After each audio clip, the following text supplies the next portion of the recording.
Being a new girl can be tricky. Adaeze, excited to make friends, meets one boy who would change her life forever. Let's find out how. Adaeze stepped onto the campus of the University of Lagos with a mix of excitement and nervousness. It was her first day and everything felt new. The towering academic buildings, the lively chatter of students, and the vibrant energy that seemed to pulse through the air. She was determined to make the most of her time here, to excel in her studies, make lifelong friends, and maybe even find love. But there was one thing she didn't expect: the whispers about Emeka. Emeka was a name that seemed to float through the campus like a ghost. He was known as the finest boy in school, with looks that could make anyone's heart skip a beat. His sharp jawline, deep voice, and confident demeanor made him the subject of many conversations. Yet no one ever got close to him. Girls would avert their eyes when he walked by, and even the most outgoing guys seemed to keep their distance. Adaeze couldn't understand it. Why would anyone avoid someone so captivating? Her curiosity grew when she finally saw him in person. He was sitting alone under a tree reading a book. His presence was magnetic, and Adaeze felt an inexplicable pull toward him. Against the warnings of her new friends, she approached him. "Hi, I'm Adaeze," she said, extending her hand. Emeka looked up, his piercing eyes locking onto hers. For a moment he seemed surprised, but then he smiled, a warm, genuine smile that made Adaze's heart flutter. "I'm Emeka," he replied, shaking her hand. "It's nice to meet you." From that day on, they became inseparable. Emeka was everything Adaeze had hoped for: intelligent, kind, and endlessly fascinating. He had a way of making her feel seen and understood in a way no one else ever had. But as their bond deepened, Adaeze couldn't ignore the strange behavior of those around them. People would stare, whisper, and sometimes even cross the street to avoid them. When she asked Emeka about it, he would simply shrug and say, "People talk. Don't let it bother you." But it did bother her. There was something they weren't telling her, something about Emeka that everyone seemed to know but refused to speak of. Her friends warned her to stay away, but Adaeze couldn't bring herself to listen. She was in love, and nothing else mattered. One night, after a romantic evening together, Emeka walked her back to her dorm. As they said goodbye, he hesitated, his expression unreadable. "Adaeze," he said softly, "there's something you should know about me. Something different."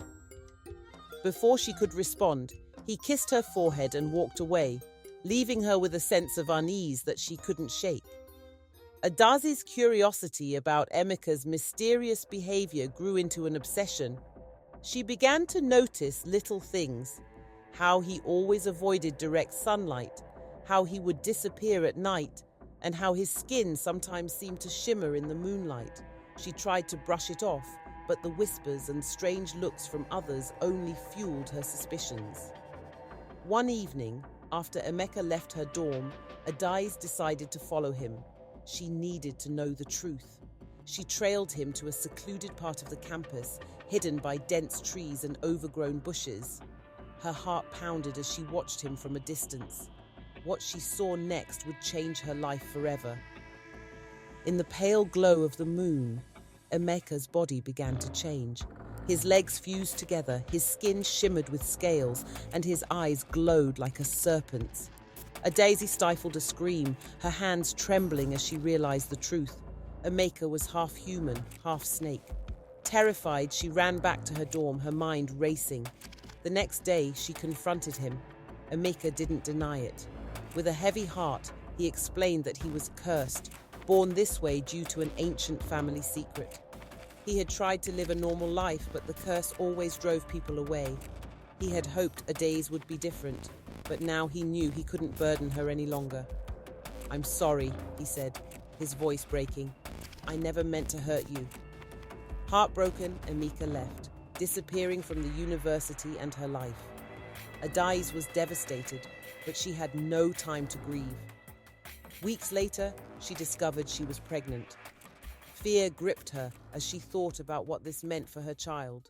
When her son Chibuzo was born, her worst fears were confirmed.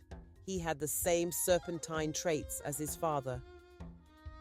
Desperate for answers, Adaeze turned to the church.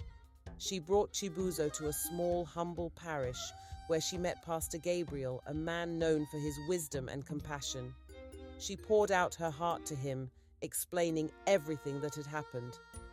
Pastor Gabriel listened intently, his eyes filled with empathy. He prayed over Chibuzo, and in a miraculous moment, the child's serpentine traits began to fade. His scales turned to smooth skin, and his eyes lost their eerie glow. The curse was broken. Adaeze wept with relief, thanking God for the miracle. She dedicated her life to raising Chibuzo as a normal boy, never speaking of his father or the curse. She found peace in her faith and the love she had for her son. As for Emeka, he was never seen again. But Adaeze often wondered if he had found peace too. She learned that some secrets are too heavy to bear alone, and that love, faith, and forgiveness can heal even the deepest wounds. And so, the tale of Adaeze and Emeka became a whispered legend on campus, a story of love, mystery, and redemption that no one would ever forget.